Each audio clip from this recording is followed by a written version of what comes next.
同学们好，我是张志凤，欢迎大家来到冬奥会计在线，我们一起学习注册会计师资格考试会计这门课程。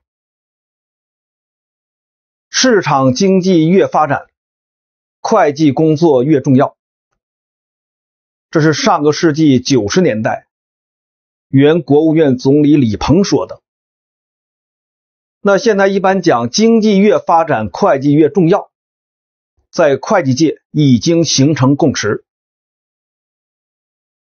注册会计师在我们国家经济发展中扮演非常重要的角色，所以考注册会计师显得更重要。注册会计师资格考试，我们是分专业阶段、综合阶段。专业阶段6门课程：会计、审计、财务成本管理、税法、经济法、公司战略与风险管理。这6门课程，会计显得非常的重要，内容非常多，难度也比较大。这门课基础班我可能讲的大约在100个小时左右。我们有的同学大学可能学过会计，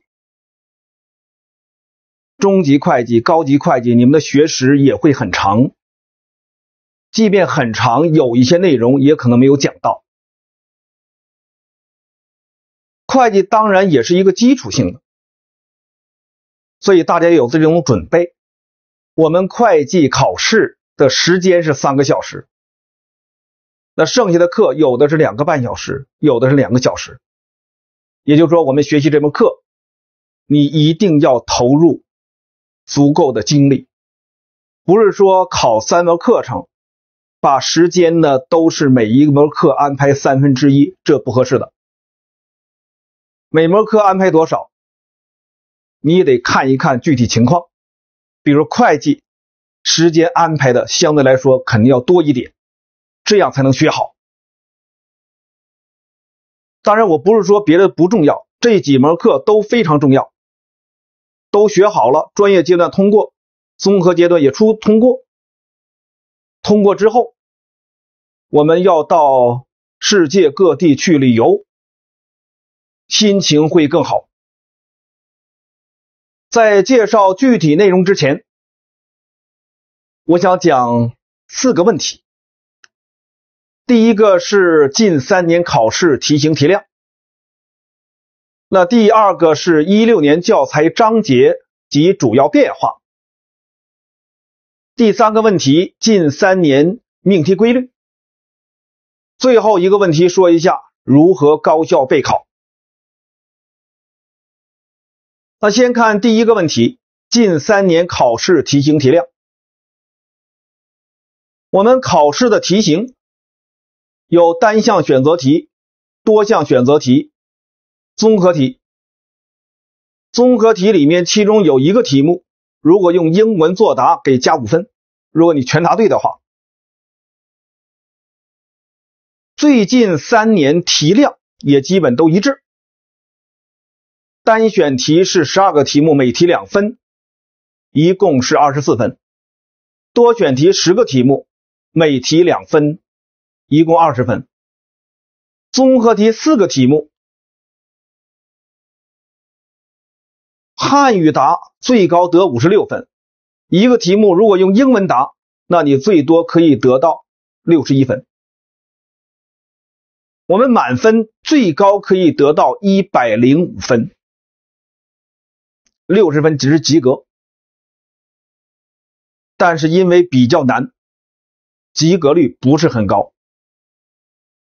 一般及格率就是你当年通过的人数占报考人数可能也就10%这个样子，因为说要占参加考试的人数是20%多，大家就心里有数，知道应该怎么学习。当然你要是学的都好，那没问题，通过率肯定相对来说也就高呗。那下面第二个问题，16年教材章节及主要变化。教材是28章，都是财务会计部分。我们会计两大分支嘛，一般说财务会计、管理会计。我们的教材没有涉及管理会计，都是财务会计。财务会计研究的内容就是会计对象要素确认、计量、记录和报告。也就是说，我们学习这一门课程，这条线要非常的清晰，确认、计量、记录、报告。比如说，把自己的商品发出去了，要不要确认收入？如果确认收入了，如何计量？然后借什么贷什么怎么记录？最终在报告上，资产负债表、利润表、现金流量表如何反映？要想这样的事情。当然我们考试的题目其实也就是围绕着它来考。那接下来看这28章，第一章总论。总论是全书的一个基本框架，是会计理论部分，主要说的是我们的会计准则、基本准则。这一章当然难度非常大，初学的同学接受起来会很难。那你学习时呢，主要掌握几个基本的概念，我在讲具体内容时会说。在这一章做题时可能会遇到阻力，因为有的内容与后续章节相关，你没有学后续章节，想把这一章的题目都做得很完美，不现实。别着急，后面学完了反过来再看。主要的变化，删除了管理会计与财务会计的区别相关内容，然后删除具体会计准则包含的内容的相关介绍，还修改了部分文字，这个无所谓。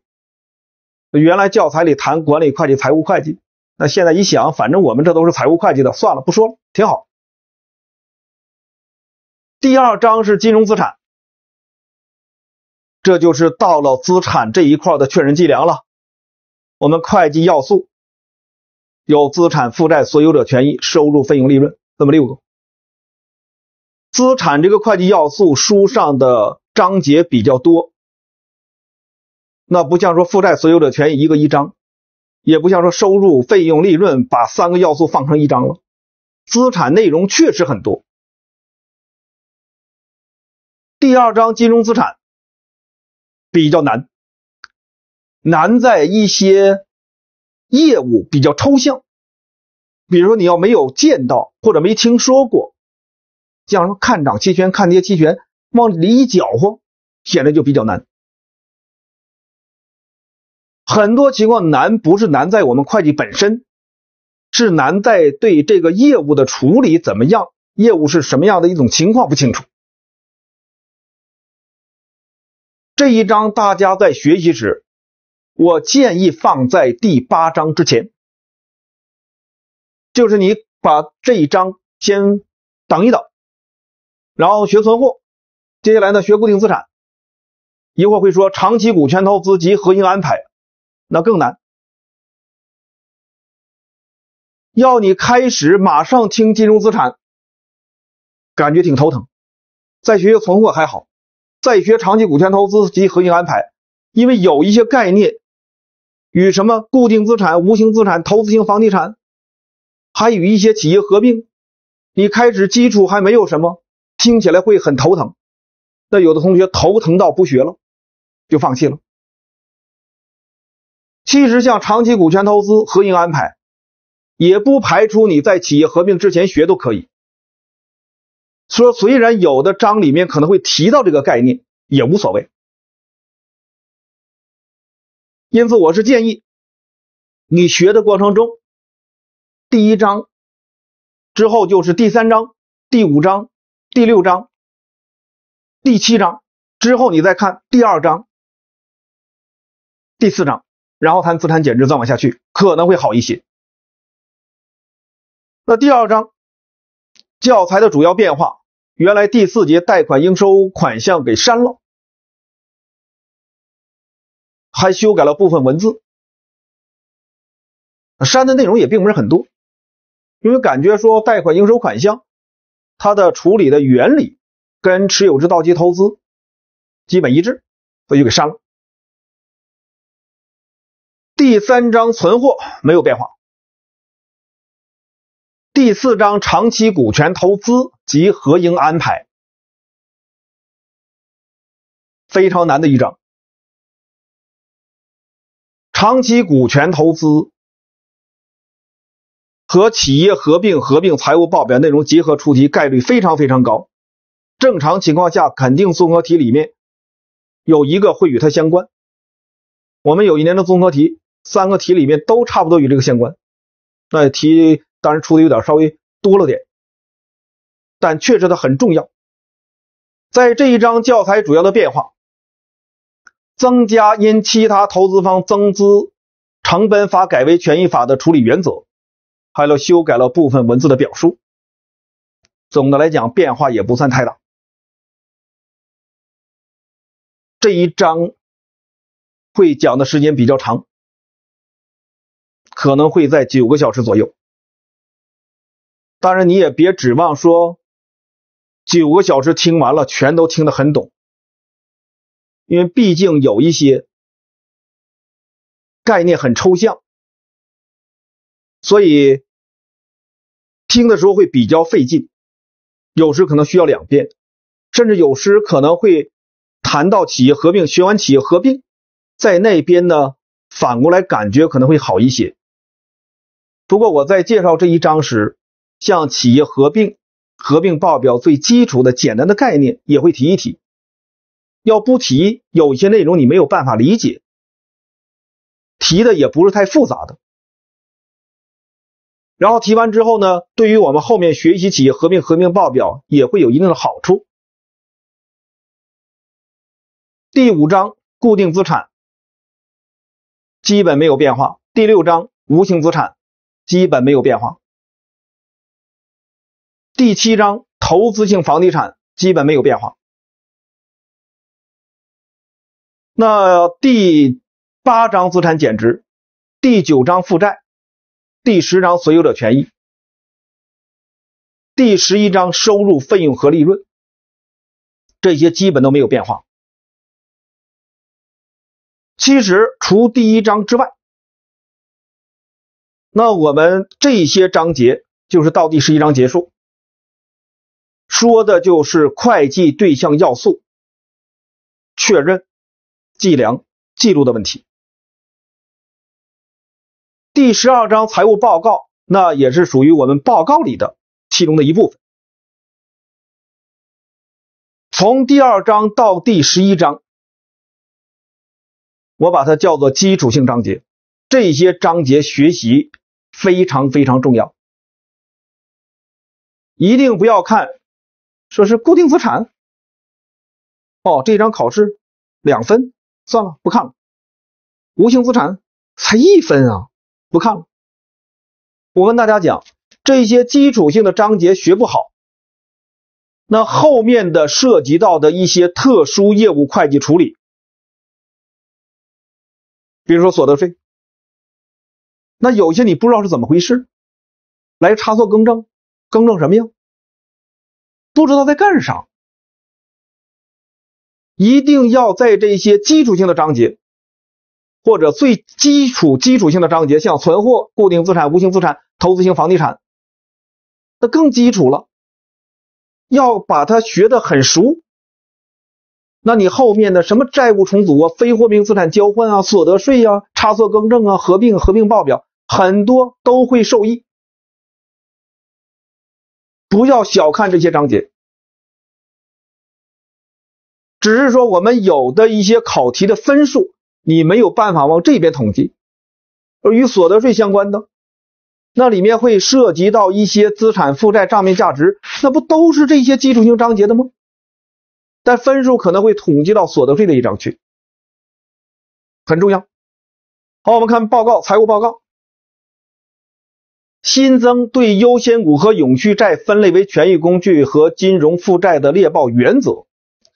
有的同学听起来比较抽象啊，因为到时候会说这个事情怎么回事。所以你看现在确认计量记录报告，我们下面涉及到的有一些特殊业务的会计。第13章职工薪酬专门有一个准则，后面的谈的也都是好多准则。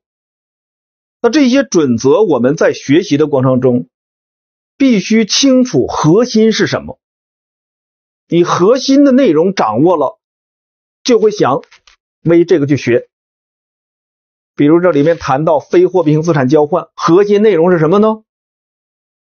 我换进来的非货币性资产如何确认，如何计量，这是根本的东西。你再比如说什么借款费用，那借款费用说什么？就是资本化期间借款费用是资本化还是费用化？如果说资本化了，资本化金额怎么算？如果说像一般借款在资本化期间，那费用化金额怎么算？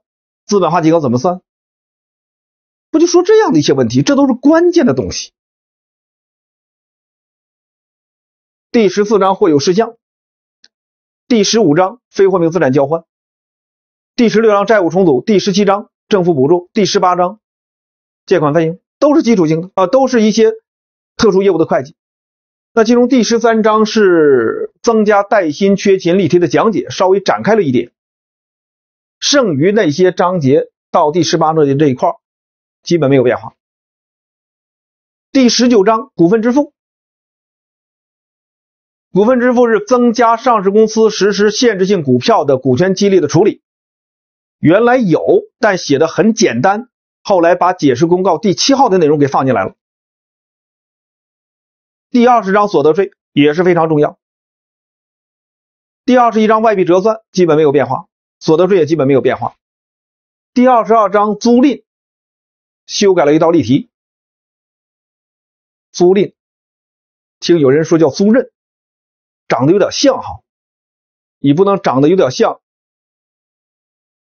就是那么懵，咱学会计要细心一点。有人说这事儿不是一蹴而就的，那哪行啊？所以会计真要投入一段时间，真的不是一蹴而就的。第23章会计政策、会计估计变更和差错更正基本没有变化。第24章资产负债表日后事项基本没有变化。听有的同学说这2章挺难的，我跟你们说这2章就是方法。差错更正的题目每年考试必考，有一个题，那这题目与我们前面一些基础性的章节，好多章节都相关，当然与那些特殊业务会计的章节也有可能相关。它本身介绍的就是方法，没有什么太特别的。不要说认为说我就这2章学不好，别的学的都挺好，很可能前面的章节基础不怎么样，如果基础好，应该不会出现这样的问题。第25章企业合并，第26章合并财务报表，当然非常重要。我不说了吗？长期股权投资、企业合并、合并财务报表，内容很重要，可以说考试必考，是有点难度。但是我们考注册会计师，你以后要从事这方面的工作，不懂得企业合并、合并报表那哪行啊？那我们怎么发展呢？中华民族怎么能实现伟大复兴啊？难，我们也得坚持把它学好。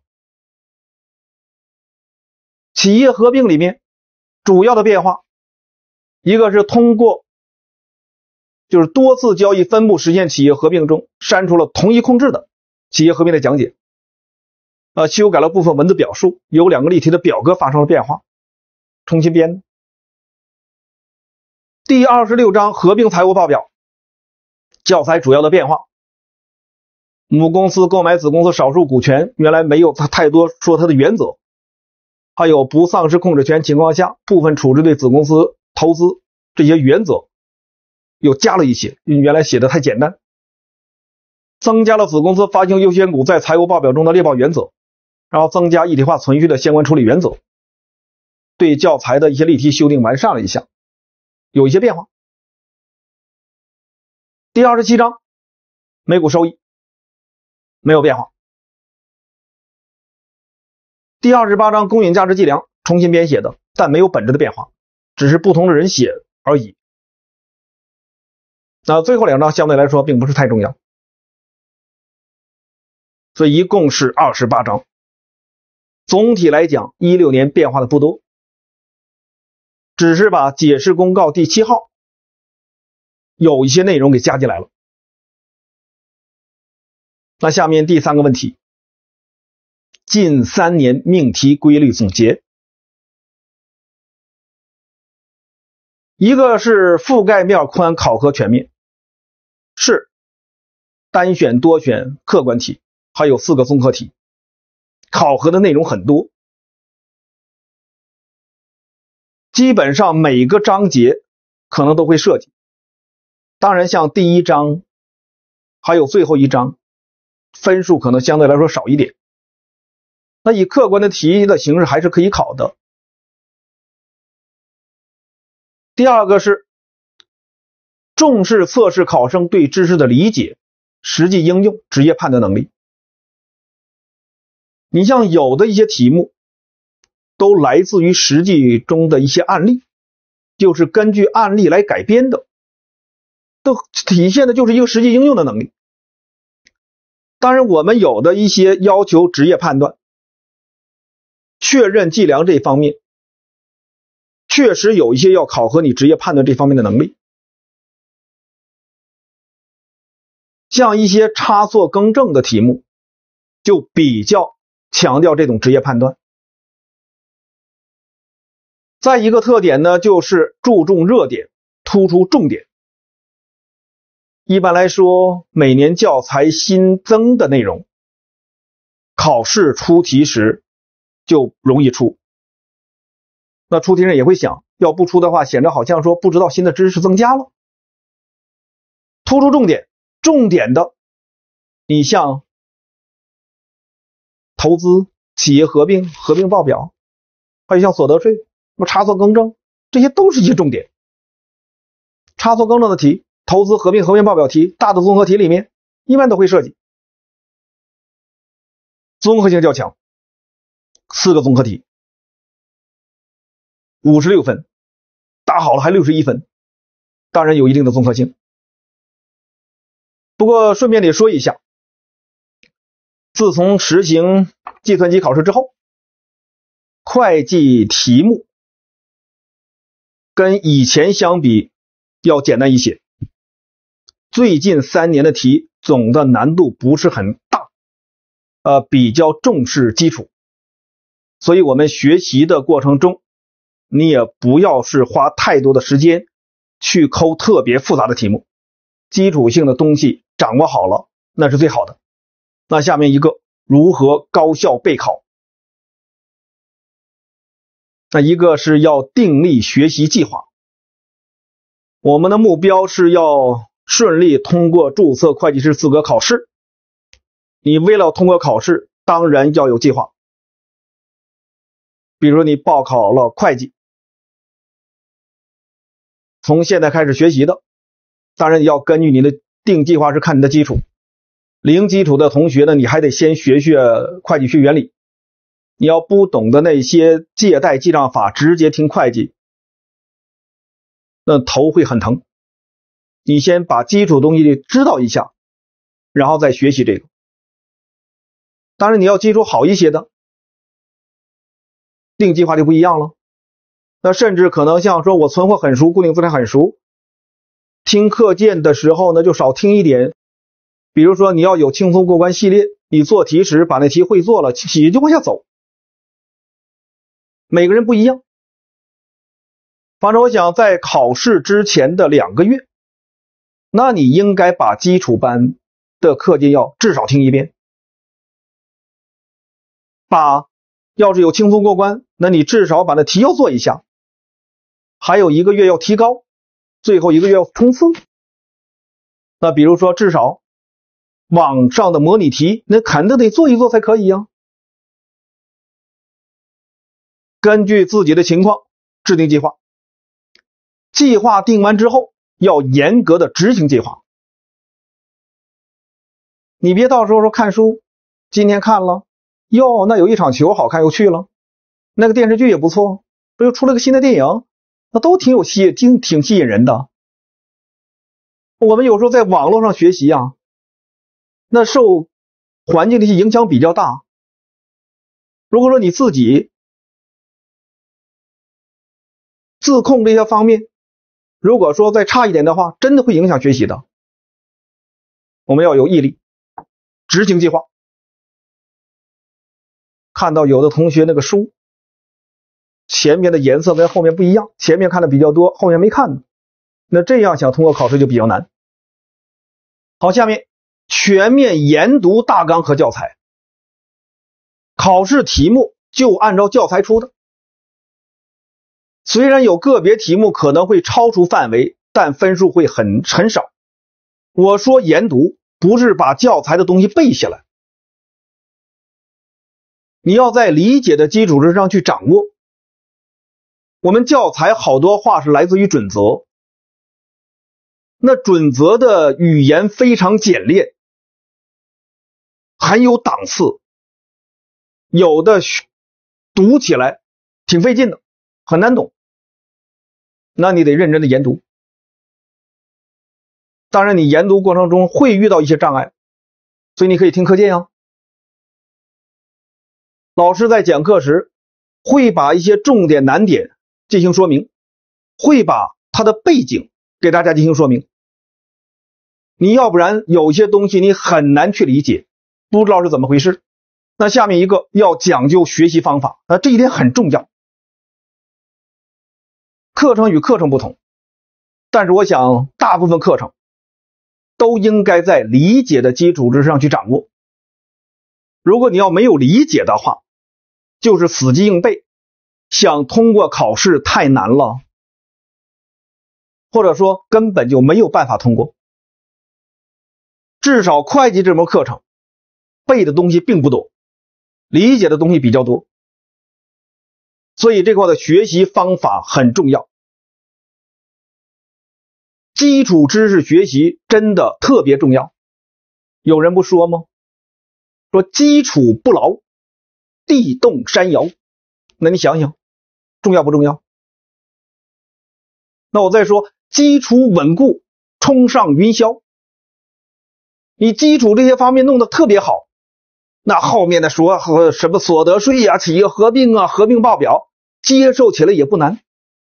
最后你就会很自如，通过注册会计师执业之后，你的职业判断能力会有很大的提升。所以我们学习时讲究方法，注重基础。我在前面也说了，基础性的章节非常非常重要，一定要投入一定的精力，那也有利于后续章节的一些学习。再有我们在学习的过程中，你要掌握一些规律性的东西。举个例子，这也是学习方法的事了。我说很多不是背的吗？你像股权投资，取得股权投资不管是哪类金融资产，你长期股权投资啊，还是以公允价值计量起其变动基础当期损益金融资产，还是可供出售啊，实际支付的款项中有已宣告尚未发放现金股利都是应收股利，这不是规律的吗？本来也应该这样吗？再比如说，为取得一项资产发生的直接相关费用，原则上要计入取得资产成本中，这是原则。然后你要发现说有的直接相关费用没有计入取得资产成本中，你必须知道它的原因，它怎么就不计呢？它特殊在什么地方呢？你把这些特殊的掌握好了，剩下的说为取得一项资产发生直接相关费用，我就计入取得资产成本中了，你这不就好办了吗？就这样一个问题啊。比如说取得交易性金融资产发生的直接相关费用即投资收益，说他怎么就没记录交易性金融资产成本？我在谈到第2章时会给你们说，我先告诉你们结论，说如果进成本，等到期末调整的公允价值变动损益数就不对，所以它不能进，这是结论。我会讲道理，到时候会跟你们说。你再比如说控制股权投资，也叫形成控股合并发生的直接相关费用即管理费用，它也没进成本。但是股权投资重大影响的共同控制合营企业，它就进成本了，这俩怎么不一样呢？我到时候也会跟你们讲，说是控制你要真的记管理费用了，控制编合并报表，合并报表最终的商誉就不对了，它不是商誉。就这些东西你掌握好了，知道了，那自然的好也就好办了。你一定要这样掌握规律，掌握它的道理。你再比如说关键点，我就说关键点，股权投资转换，那是长期股权投资那一部分很重要的一块，考试概率也很高。6种转换，3个上升，3个下降，就持股比例发生变化会有转换的时候。那关键点是什么？